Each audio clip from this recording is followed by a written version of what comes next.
Édouard IV, né en 1442, devient donc le nouveau roi d'Angleterre lorsqu'il s'empare du pouvoir en 1461. Henri VI étant désormais exilé, il peut démarrer son règne.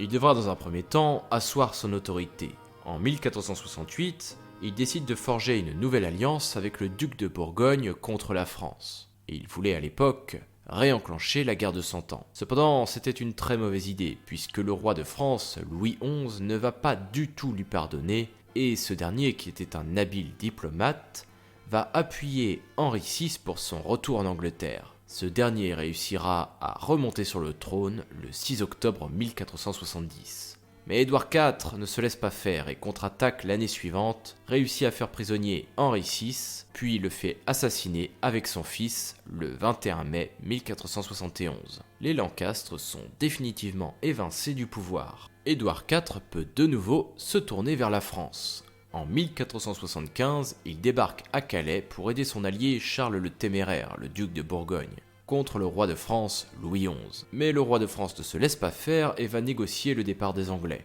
Édouard IV doit alors se concentrer sur les affaires anglaises, asseoir son autorité et sa légitimité. En 1478, il fait assassiner son frère, Georges, qu'il accuse de trahison.